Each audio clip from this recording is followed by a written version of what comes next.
Boa noite. O escândalo da FIFA vai trazer que tipo de consequência para o futebol brasileiro? O Brasilianas dessa noite vai tentar ir atrás dessa resposta. No mês passado, a Polícia Federal dos Estados Unidos, o FBI, prendeu na Suíça, sede da federação, 7 dirigentes da organização, inclusive o ex-presidente da CBF, José Maria Marim. Todos são acusados de extorsão, fraude e lavagem de dinheiro ao movimentar mais de 150 milhões de dólares ilegalmente. A investigação também envolveu empresas de marketing esportivo, uma delas a Trafic, do empresário brasileiro J. Ávila. O presidente da FIFA, Joseph Blatter, reeleito mais uma vez, já anunciou sua renúncia e convocou novas eleições para dezembro.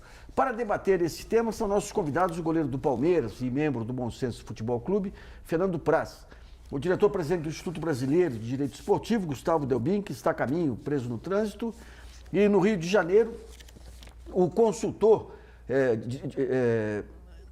da ONU para a Copa do Brasil, o Pedro Tresgrauce.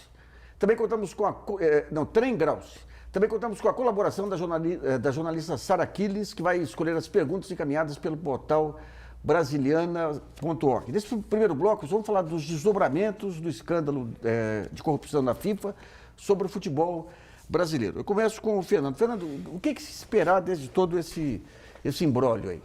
Bom, boa noite. Eu acho que a cada dia que passa acontecem novas descobertas, né? Começou com a prisão dos 7 integrantes da FIFA em Zurique e daí por diante começou a se desdobrar um monte de situações, né? E levantar-se um monte de suspeitas.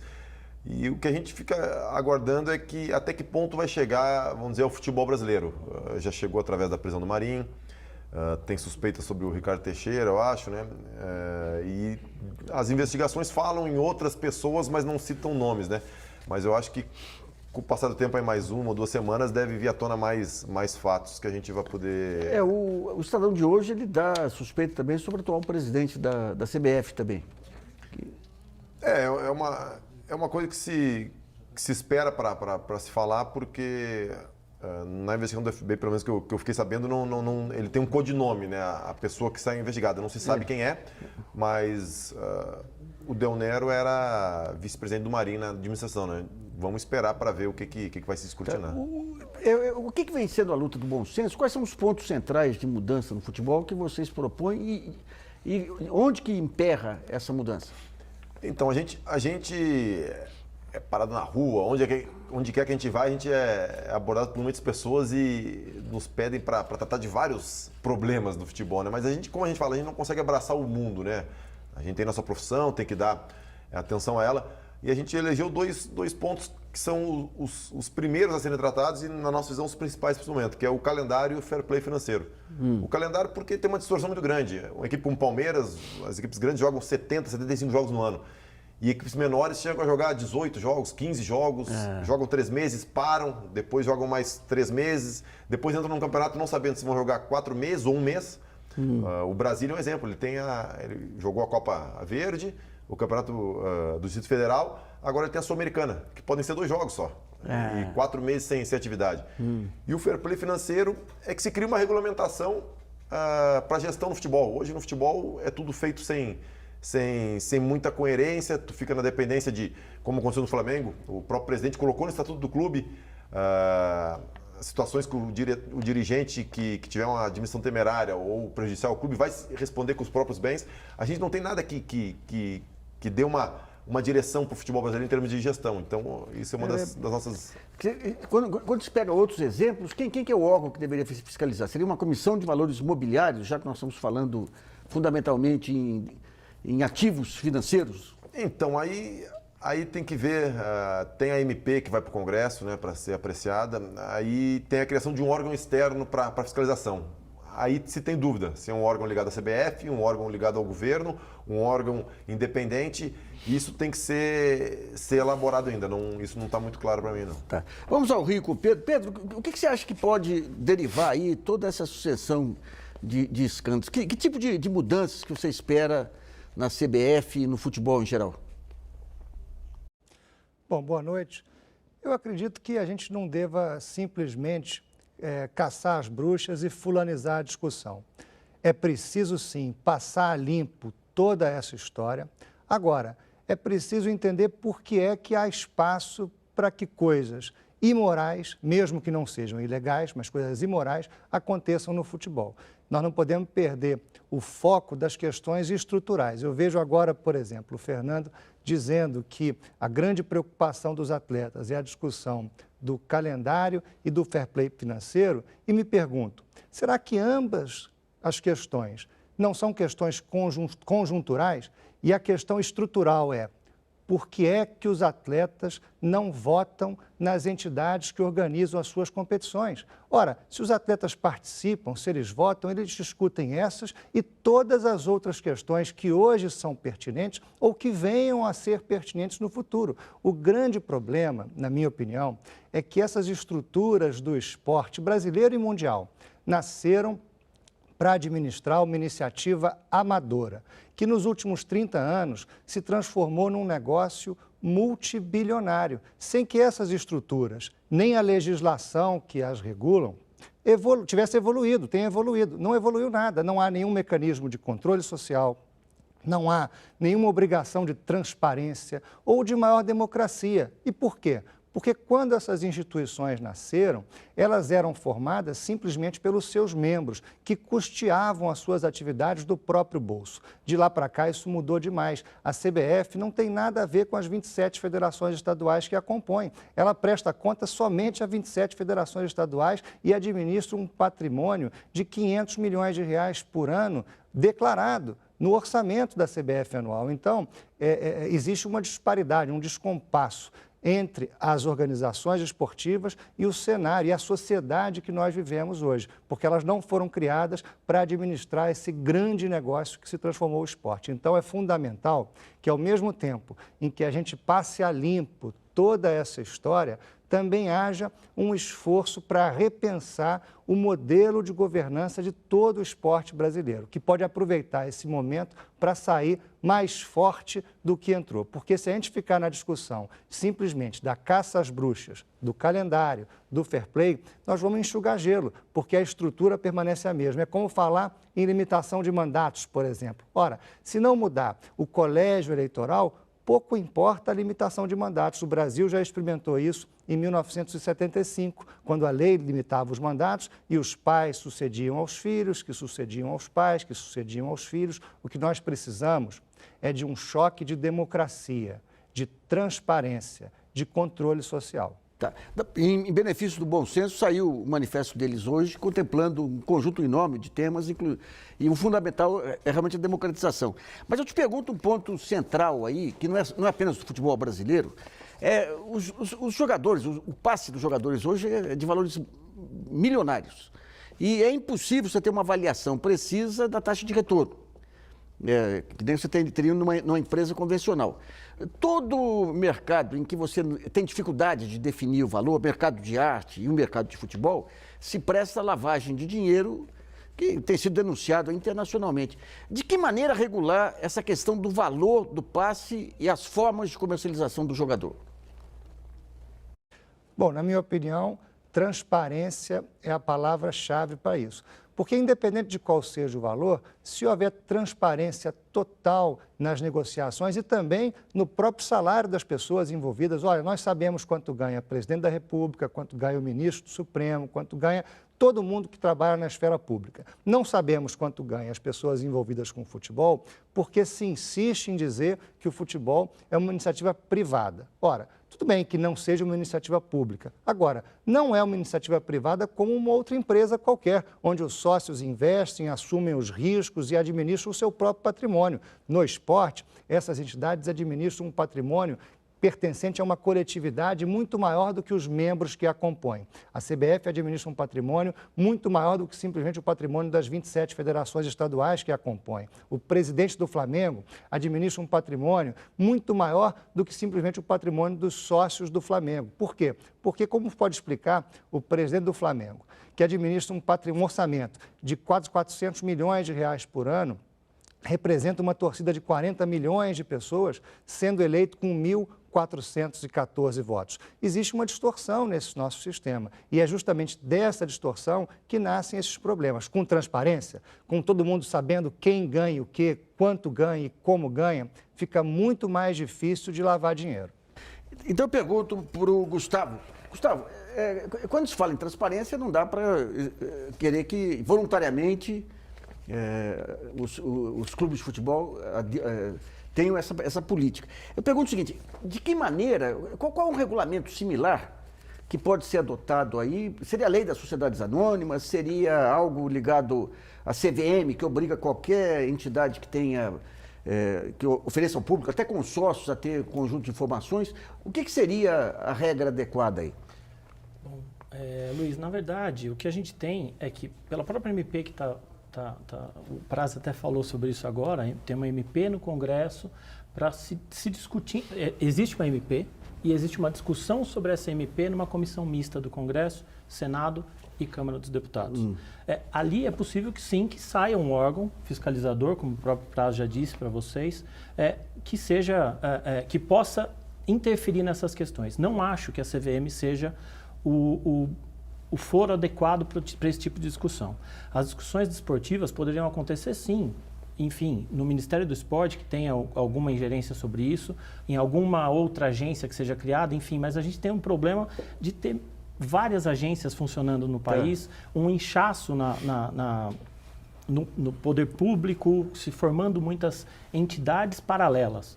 Então, o que a gente poderia ver é que talvez se mudasse a legislação para que a CBF e que os clubes entregassem esses contratos, fizessem com que esses contratos fossem transparentes, como disse o Pedro lá no Rio, acredito que esta seria uma questão que facilitaria a investigação ou até o conhecimento desses valores. Mas vamos pegar um ponto que eu coloquei para o Pedro, essa questão do valor dos jogadores.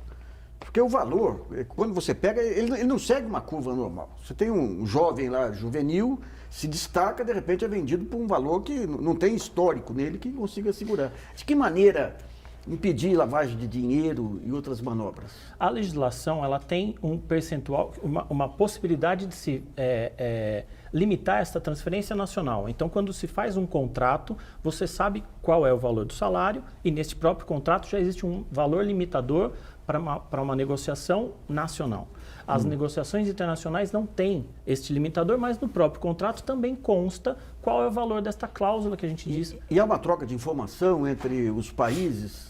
Na verdade, sim, porque qualquer transferência de dinheiro internacional tem que passar pelo Banco Central. Então, um clube A brasileiro, ao negociar com um clube europeu, por exemplo, esta negociação deve sim passar pelo Banco Central, se saberá quanto que esse clube receberá. O que ocorreu especificamente no caso do Neymar aí que... Sim. Então, existe eu não sei ao certo, porque eu não conheço o contrato especificamente, mas o que se diz é que existiu uma negociação Santos-Barcelona e possivelmente uma outra negociação diretamente com o atleta e com o pai que tem uma empresa que cuida da imagem do atleta. Então, pode ser que a transação Santos-Barcelona é a transação que foi, digamos, legal, tributada, transparente. E se houve outra, digo se houve, porque, como disse, não conheço o contrato especificamente. Se houve outra investigação, aí caberiam duas situações, pelo menos. O fisco brasileiro, o fisco e o fisco também na Espanha, buscando, pelo menos, saber desses valores para buscar a tributação disso daí. O Fernando, tem um termo de mercado que fala precificação, que é definir um preço aí.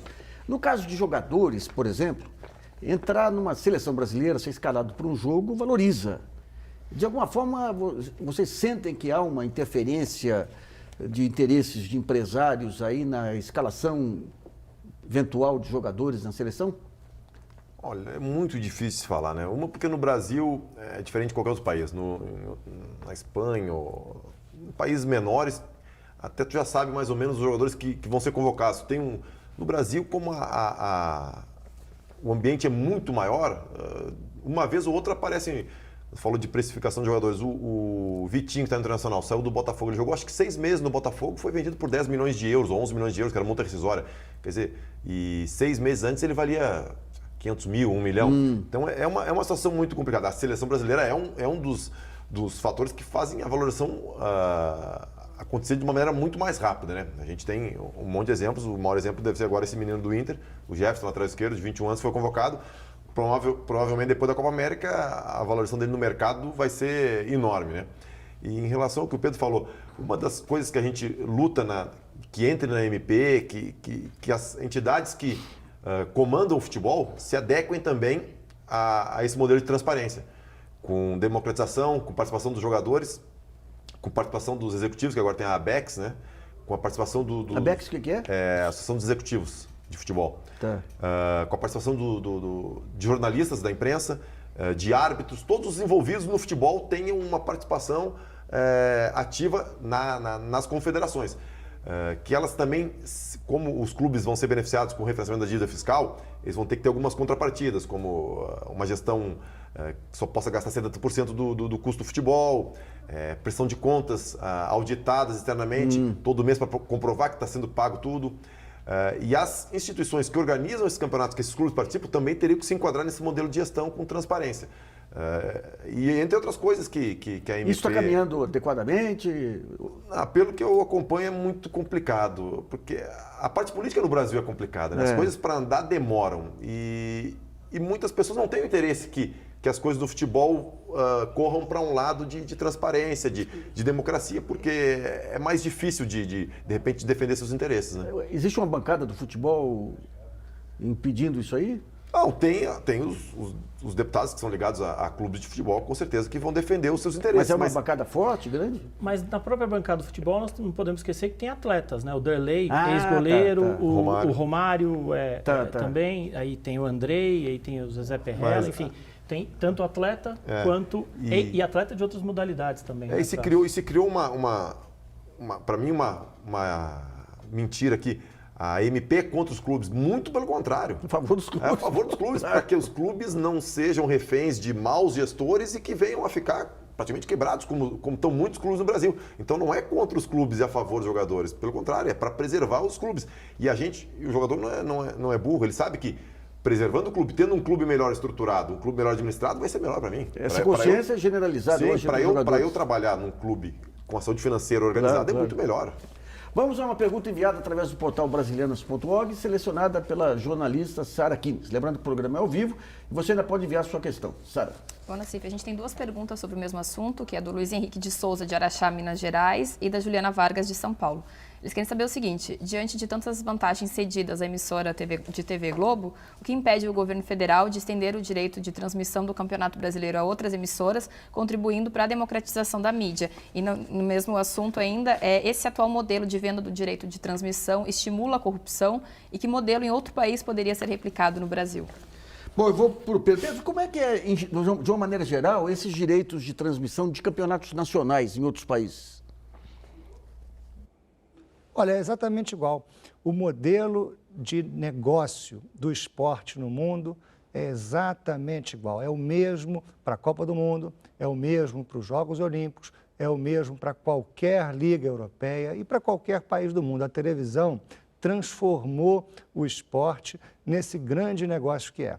Diretamente pela compra dos direitos e indiretamente pela exibição dos patrocinadores. Então, essa é uma questão de mercado, não é uma questão para o governo federal atuar dizendo como é que isso deve ser feito de maneira muito incisiva, porque isso feriria a livre iniciativa, que é um dos princípios da nossa Constituição. Agora, em relação à MP, ela está cheia de boa intenção, mas a forma como vem sendo encaminhada é muito perigosa. Primeiro, através de medida provisória. A medida provisória, ela usurpa a competência do Congresso Nacional, que já estava discutindo o assunto há 2 anos. Segundo, ela mistura a questão da dívida dos clubes com a estrutura do esporte no Brasil. A estrutura do esporte brasileiro vem de 1941, da ditadura do Estado Novo. E de lá para cá vem sofrendo um remendo atrás do outro, sem que a sua estrutura tenha sido mexida. A MP novamente faz um remendo perigoso, assodado. Questão de dívida, a dívida se resolve com pagamento. A dívida tem que pagar. Tudo que transcende disso merece uma discussão muito mais profunda. E a maneira assodada como a gente vem fazendo pode não levar ao melhor resultado. É muito perigoso esse momento, viu? Eu queria colocar para você o seguinte, qualquer atividade econômica ela é regulada e um dos pontos de regulação é a questão do abuso de poder econômico. Você tem o CAD para isso, o Conselho Administrativo de Direito Econômico também. Eu pergunto o seguinte, quando você tem um dos pontos centrais que foi colocado aí, que estoura nesse escândalo, é a venda de direitos de transmissão e a exclusividade. Uma coisa é o mercado, eu tenho um preço X, quem quiser pagar, entra. Outra coisa é você negociar a exclusividade. O que eu tenho visto lá de fora, aqui, sem acompanhar o setor, é que você tem aqui essa ferramenta da exclusividade que caracteriza claramente uma questão de abuso de poder econômico, que impede a competição. Então, não é caso de se regular essa parte? Olha, o CAD entendeu diferente.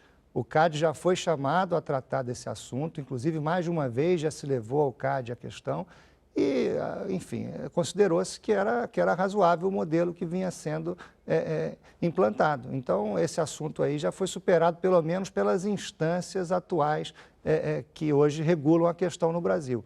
Realmente, existe uma questão de fundo que talvez seja o caso de se enfrentar. Nós temos no Brasil praticamente o monopólio da comunicação numa única empresa. E isso realmente também se traduz no futebol. Agora, é uma questão que transcende o futebol, vai muito mais além da simples comercialização dos direitos de transmissão. Se nós já temos no próprio mercado publicitário a concentração de riqueza num único veículo, ora, como é que o futebol poderia escapar disso? Aí eu não entendo. O escândalo do FBI, um dos pontos centrais aí é venda de direitos de transmissão. Como que isso não é central, digamos, o tema que nós estamos discutindo é em que isso muda o futebol, né? Como que isso não vai afetar internamente se é um dos pontos centrais da investigação do FBI e do pagamento de propinas? Bom, o ponto central não é o modelo de comercialização. O ponto central da investigação americana, aliás, que é baseada numa lei que foi criada nos Estados Unidos justamente para chegar nas organizações mafiosas, né? Na questão da extorsão privada, né? Na corrupção da empresa, que inclusive no Brasil, vamos fazer aqui a distinção. Pouca coisa do que vem sendo discutido hoje na mídia mundial seria problema no Brasil, porque corrupção ainda é associada quase que exclusivamente aos entes públicos, ou seja, só há corrupção no Brasil, por lei, quando há um agente público envolvido. Numa empresa, é muito mais difícil caracterizar qualquer um desses problemas, segundo a nossa legislação. Nos Estados Unidos, nos anos 70, a Lei RICO foi justamente instituída para que se pudesse processar a corrupção privada, a extorsão, as organizações mafiosas. E é com base nessa lei que o FBI está investigando as questões do futebol. Então veja que o problema não é a forma como isso vem sendo comercializado. O problema é que se descobriu que havia o pagamento de propinas para que decisões fossem tomadas em benefício de um determinado agente ou de outro, seja na escolha da sede da Copa, seja na venda dos direitos de publicidade estática, seja na venda dos direitos de transmissão. E repara que havia um intermediário, na grande maioria dos casos, entre as empresas de comunicação, entre os patrocinadores e as organizações esportivas. Então, essa é uma questão muito mais complexa. O formato de comercialização, ou seja, uma empresa comprando com exclusividade os direitos de transmissão de uma determinada competição, não é o ponto central dos problemas. O problema é que essa empresa, essa exclusividade, essas propriedades tenham sido negociadas com base em vantagens indevidas sendo recebidas por quem tomava a decisão de vender para um ou para outro. O problema é mais complexo do que isso, Nassif. Então, um dos pontos para tratar essa complexidade é nós termos também uma legislação que trate a corrupção privada, que é um fato óbvio aí que hoje, quando você pega os Estados Unidos, toda a legislação, a necessidade de transparência, a lei Sabanes e tudo, foi para tentar cercar essa corrupção privada, porque senão você fica numa situação complicada. Você tem um corruptor privado, um corrompido público, e é só esse universo que passa a ser punido, então. Vamos para o primeiro intervalo e brasileiras.org volta já.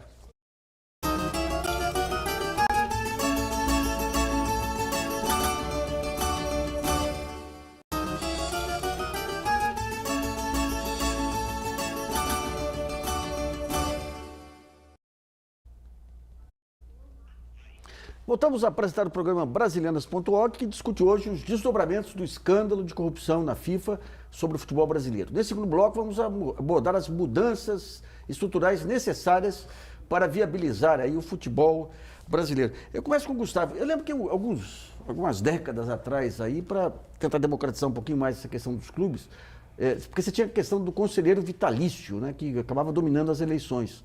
E teve alguma mudança para reduzir esse peso. O que teve objetivamente nos últimos anos? E a eleição direta, eu queria saber se na sua opinião, é o caminho, efetivamente, envolvendo jogadores e torcida. Isso, jogadores e torcida é uma situação diferente. Eu ia falar, como o Pedro havia dito, são poucos os sócios, os associados dos clubes que têm direito a voto. Essa eleição direta, diferente, por exemplo, do Palmeiras, a eleição direta era porque existia uma eleição entre os conselheiros que elegiam o presidente. E o que se está abrindo agora para uma eleição direta é para que todos os associados daquele clube, os associados elejam os seus representantes. Se a gente for pensar no que diz o Código Civil de uma associação que tem os seus associados, ou seja, os membros dessa associação elegem o seu presidente, elegem os seus conselheiros e diretores. Nisso, né? Então, essa situação não havia no Palmeiras, o último a mudar, mas os outros clubes, o São Paulo, o Corinthians, já existia essa eleição direta dos associados, 100% dos associados teriam direito a eleger os seus representantes. Essa questão de vitalícios ou até de outros tipos de conselheiro, elas ainda existem nos clubes, mas existem com número diferente. Então, a proporção de conselheiros vitalícios é menor do que a proporção dos conselheiros eleitos, justamente para que possa haver uma alternância no poder. Isso é o que se busca, né? Tá. Pedro, essa discussão entre o futebol empresa ou o futebol clube, como é que você vê? Porque sempre há um conflito entre a parte social e a parte futebolística. E recentemente se apresentaram como exemplos que o futebol empresa seria mais eficaz na Europa, mas por outro lado os clubes espanhóis eram clubes convencionais. De que maneira qual a sua análise sobre esses dois modelos, né? O clube social com o futebol e o clube empresa? A forma jurídica adotada pelo clube, na minha opinião, não é o ponto central, porque empresa mal gerida também quebra. O problema é gestão. E uma boa gestão tenta fazer planejamento tributário. No Brasil, ser empresa paga mais imposto do que ser associação. Então, uma boa prática de gestão seria escolher de primeiro plano a associação como o melhor formato para os clubes. Então, no Brasil, essa discussão não vai muito adiante, simplesmente porque a empresa paga mais imposto do que clube, do que associação, que é o formato jurídico atual dos clubes, e a questão da administração é muito simples. Empresa mal gerida quebra.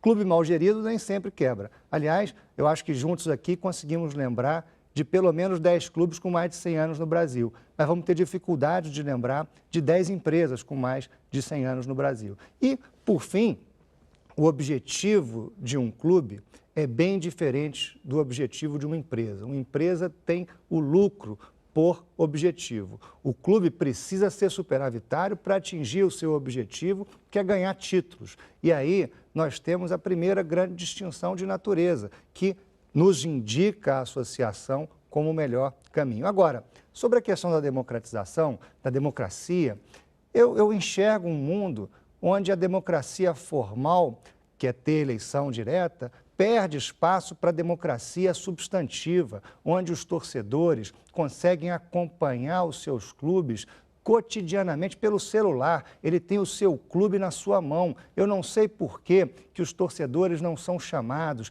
para ajudar a escolher o técnico do seu time, para ajudar a escolher os reforços, para ajudar a escolher a escalação, para ajudar a pagar por tudo isso. Nós temos instrumentos tecnológicos nessa comunicação de mão dupla do século XXI que já permitem tudo isso. Nós precisamos avançar no sentido de uma democracia muito mais substantiva. A eleição, aquele momento específico de 4 em 4 anos é importante, mas as decisões do dia a dia também podem e precisam ser compartilhadas. Ô Pedro, só para dar alguns exemplos aí de clubes bem administrados, em que consiste o negócio do planejamento? Quais são as diversas etapas aí, desde identificar o jovem jogador, rentabilizar o clube com outras formas? Qual o exemplo melhor que você tem aí para apresentar para a gente? Bom, os modelos são completamente diferentes. Um clube na Europa, aliás, o clube da Inglaterra, o Chelsea, que tem um estádio maravilhoso e tem um dono, que é um russo que coloca o dinheiro que quiser lá. O Milan, um exemplo de clube na Itália, de títulos e títulos conquistados, o Berlusconi colocava dinheiro lá e o clube dava prejuízo toda hora. É um clube bem administrado por alguns critérios, é o clube que ganha título. Um clube bem administrado por outros critérios pode ser como, por exemplo, o Flamengo, que está aí no azul, quer dizer, o maior lucro da história do futebol brasileiro, tem uma gestão responsável. Agora, tem gente que diz que clube de futebol não é banco para ficar dando lucro e com balanço positivo. O clube de futebol tem que ganhar título. Em algum momento, essas questões vão ter que ser enfrentadas. Para que serve o clube de futebol? Qual é a sua finalidade? O que o torcedor, o que o sócio quer? O sócio de uma empresa quer dividendos. O sócio de um clube quer títulos. E aí, nós temos aí vários exemplos de que ganhou título, virou gênio, né? O São Paulo ganhou durante muito tempo vários títulos e foi o grande referencial de boa gestão no Brasil. Bastou o desempenho em campo não corresponder à expectativa, começou a ser questionado. E nós temos esses exemplos aí para ilustrar o que eu estou dizendo. Na minha opinião, clube bem administrado é aquele que encontra o seu caminho de acordo com a sua história. Repara só, um clube como o Fluminense, no Rio de Janeiro, que tem na sua história o título de ser o clube que mais formou atletas da história da participação do Brasil nas Olimpíadas. Ele precisa encontrar um modelo que contemple o futebol, contemple o esporte olímpico, contemple o social, do ponto de vista que aquela sede social é um empreendimento imobiliário em si mesmo. Imagina que um clube como o Fluminense não tivesse um time de futebol e nem esporte olímpico. Só o terreno que ele tem já é viável economicamente. O mesmo vale, por exemplo, para o Palmeiras. Olha o estádio do Palmeiras. Aquilo é um empreendimento imobiliário com ou sem time de futebol. Então, no Brasil, como os clubes são ecléticos, são várias modalidades e também são empreendimentos imobiliários, é preciso encontrar um mecanismo que permita a cada uma dessas unidades de negócio se desenvolverem na plenitude do seu potencial. Esse é um grande desafio e não dá para copiar modelos europeus, porque são realidades diferentes, são potenciais diferentes e o Brasil precisa ter coragem de inovar e encontrar suas próprias soluções. Ô, Fernando, como é que você vê, digamos, dentro da gestão de um clube, quais são os pontos que fazem o jogador ficar mais motivado e menos motivado? Quais os pontos da organização que dão mais segurança ou menos para o jogador? Então, o Pedro tocou num assunto, né, do clube que é bem administrado, vamos dizer, economicamente, tem um bom retorno financeiro, e o clube que ganha títulos, né? E é difícil definir qual a melhor gestão. Só que aí vai da transparência, né? Muitos clubes se endividaram enormemente para ganhar títulos e depois de 10 anos estão pagando a conta daqueles títulos lá atrás. Vale a pena? E tem muito caso de clube que vira campeão e de repente vende todo o estoque de jogadores. E o Cruzeiro, ele conseguiu montar um time em cima de um investimento muito forte, né? E vendeu agora também Everton Ribeiro, Ricardo Goulart e o Lucas Silva, mais de 100 milhões ele conseguiu reverter. Só que para a gente que está de fora, fica difícil analisar se é uma boa gestão ou não. A princípio, ótima gestão, bicampeão brasileiro. Agora, daqui a 10 anos, como é que vai estar o Cruzeiro? Então, cada clube, o Flamengo é um exemplo. O Flamengo está, na minha visão, fazendo uma coisa que eu particularmente acho correto. Está conseguindo se reestruturar economicamente, mas não está ganhando títulos. Mas, na minha visão, é melhor tu se reestruturar durante 5, 6 anos para ter um longo caminho vitorioso lá na frente, do que tu ganhar agora, pagar a conta depois e depois passar para uma segunda divisão ou ficar em dificuldades por causa de um investimento fora da realidade. O torcedor muitas vezes não consegue aceitar isso, né? E eu acho que é o mais difícil de fazer um planejamento no Brasil, é isso.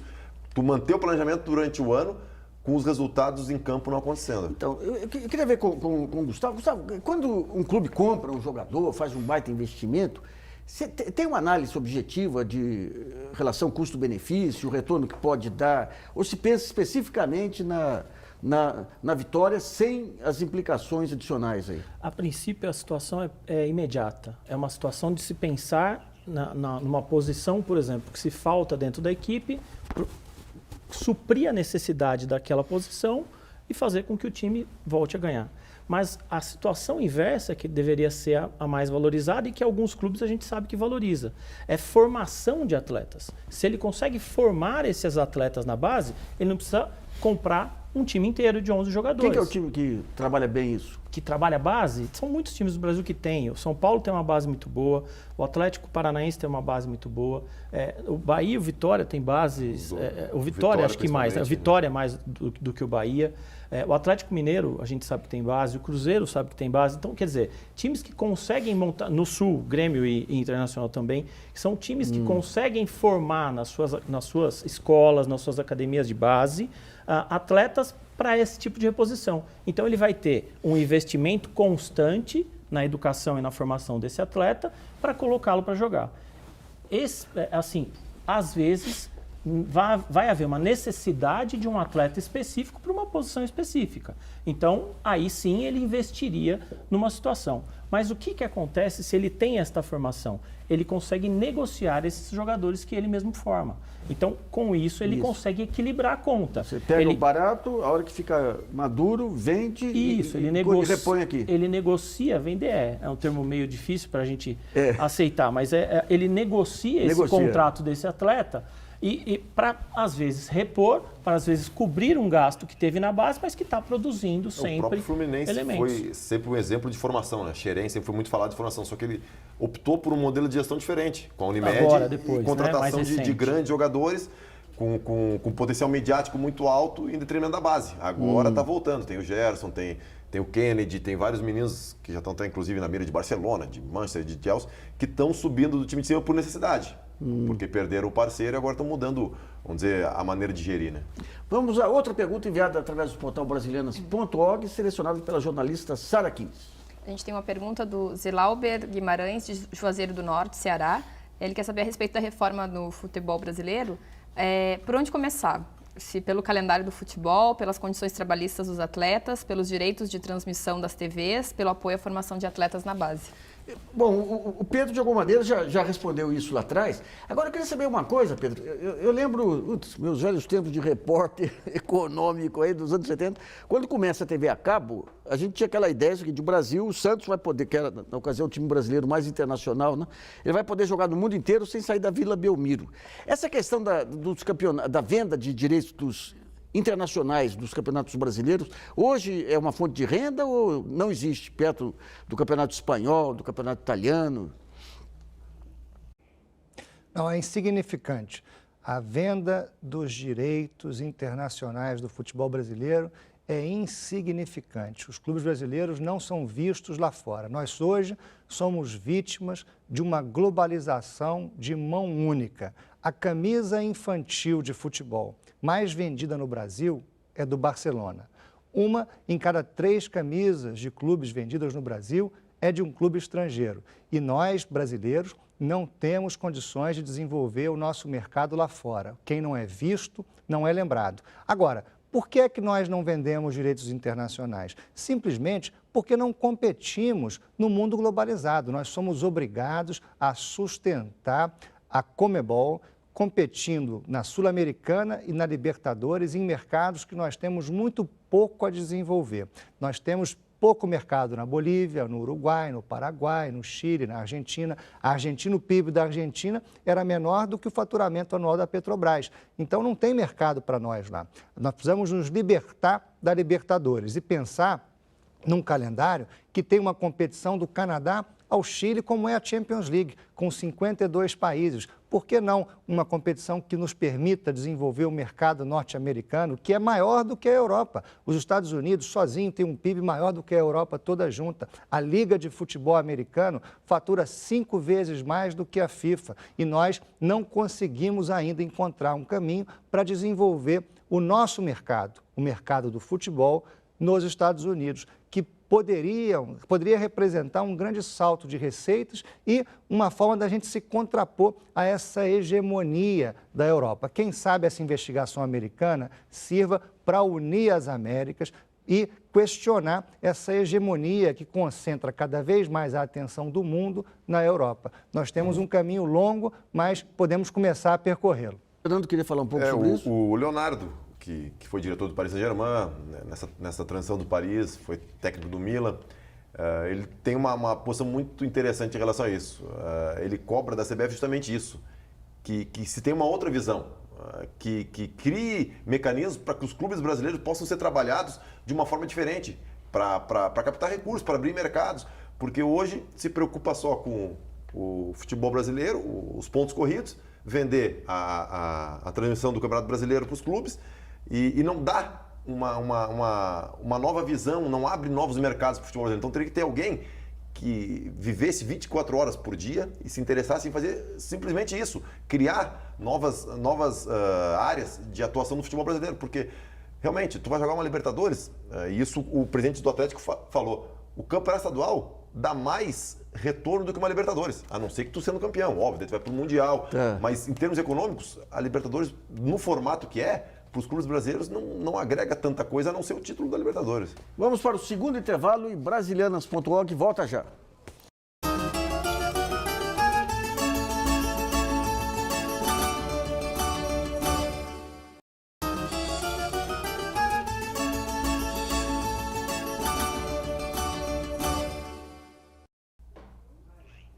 Voltamos a apresentar o programa Brasilianas.org, que discute hoje os impactos do escândalo de corrupção na FIFA sobre o futebol brasileiro. Nesse último bloco, vamos voltar ao tema dos mecanismos legais existentes hoje no país para inibir a corrupção no futebol. Eu começo com o Pedro, lá no Rio de Janeiro.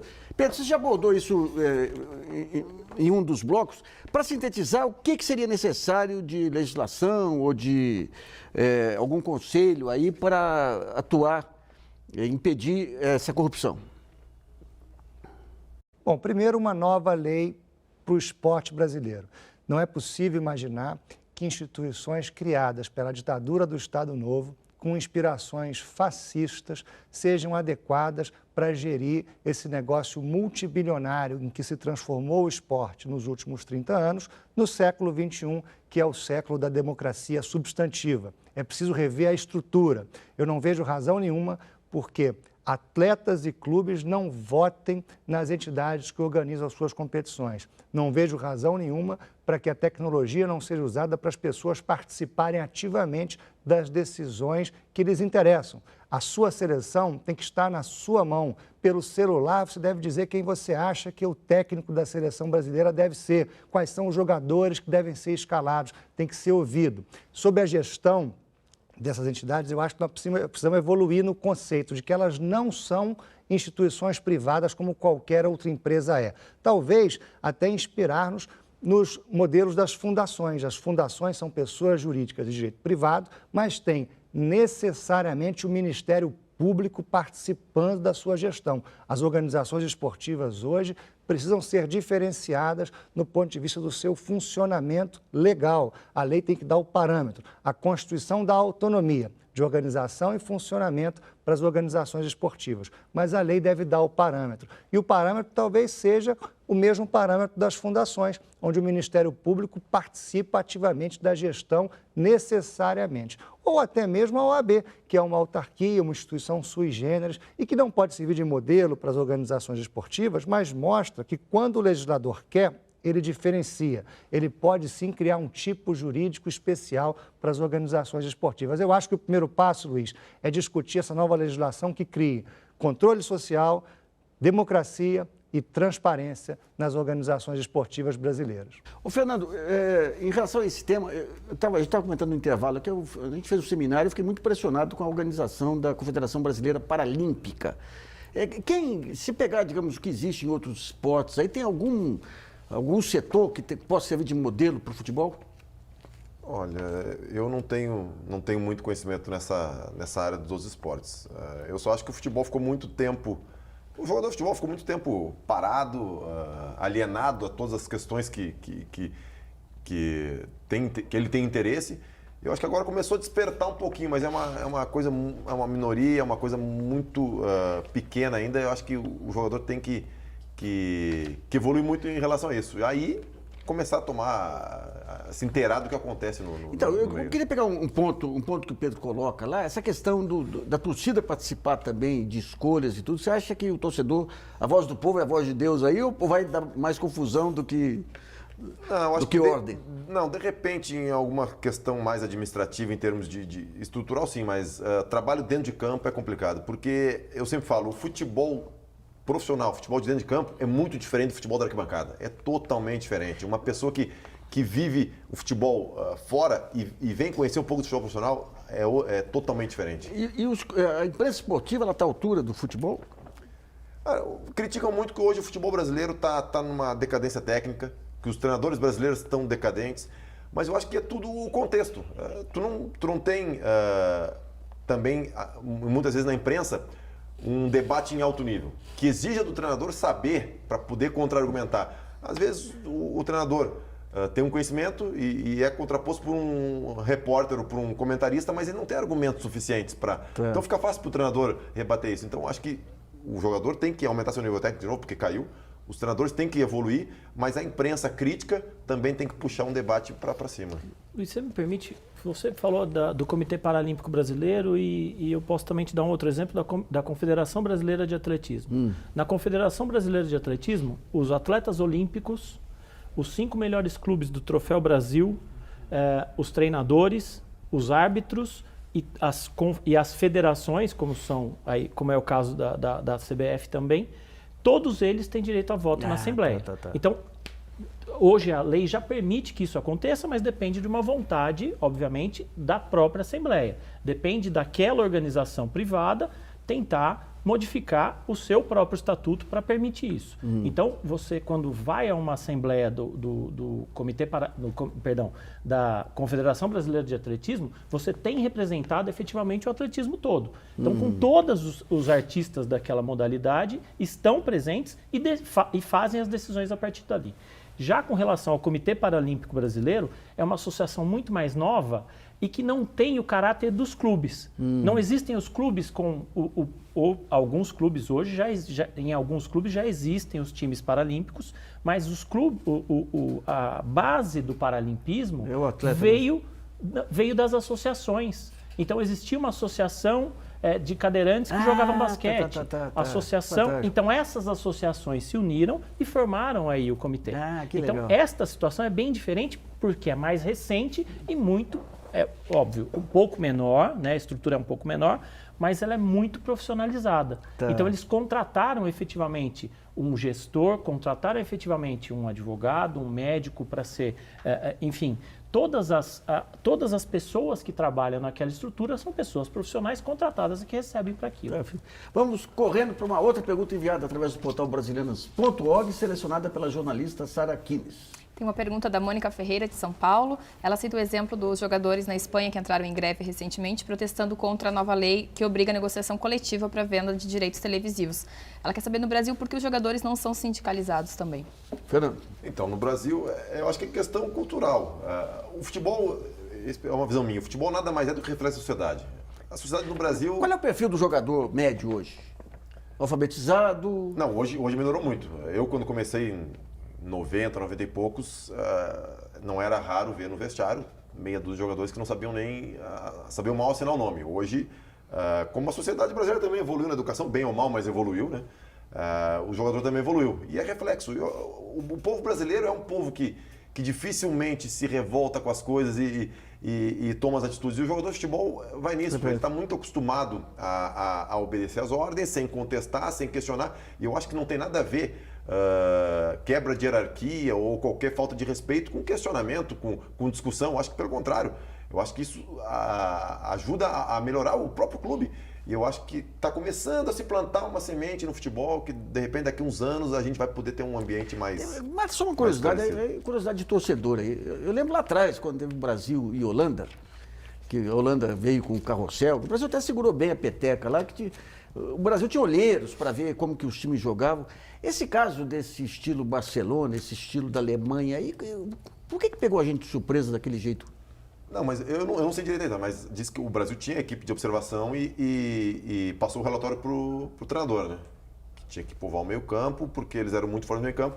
Aí é questão de estratégia do treinador. Mas hoje no futebol brasileiro se tem, nos próprios clubes se tem equipes que fazem a estatística e observação dos adversários, e não é só do Brasil, da América Latina toda. Okay. Com esse acesso à informação, com a internet e tudo, você teria tudo isso. Mas eu boto... o esquema tático é importante, o Barcelona todo mundo prega que seria o melhor time do mundo, tem um esquema tático absurdo que todo mundo exalta, mas tem uma coisa que o Barcelona tem diferente dos outros, a qualidade dos jogadores do Barcelona é absurda. Tá certo, então não adianta querer implantar um sistema orquestra tático igual o Barcelona em qualquer time. banda do interior. Porque é uma qualidade absurda. Cada jogador do Barcelona tem uma qualidade técnica. Na sua opinião, quem foi maior, Pelé, Maradona ou o Messi? O Messi. Eu não acompanho o Pelé, né? O Messi hoje leva vantagem porque tem... o mundo todo vê o Messi fazer um balãozinho no treino, o mundo todo vê. Mas o Pelé, pelo que me falam, não tem comparação. Mas eu acho que hoje o Messi já está acima do Maradona. A efetividade dele, eu nunca vi coisa igual. Parece jogador de Pimbolinha. O Messi não conquistou a Copa do Mundo, mas o que o Messi fez ao longo da carreira, porra. Bom, o programa Brasilianas.org sobre os impactos do escândalo da corrupção na FIFA sobre o futebol brasileiro termina por aqui. Agradeço a participação do goleiro do Palmeiras e membro do Bom Senso Futebol Clube, Fernando Praz, do diretor-presidente do Instituto Brasileiro de Direito Esportivo, Gustavo Delbin, e do especialista em Direito Esportivo da Fundação Getúlio Vargas, Pedro Trengrauss. E também agradeço a colaboração da jornalista Sara Kines e de você que nos acompanhou em mais essa edição. Lembre-se, você pode continuar colaborando e enviando sugestões, textos e vídeos para o portal brasilianas.org. Esse espaço aqui também é seu. E voltamos na próxima segunda-feira, às 8 da noite. Até lá.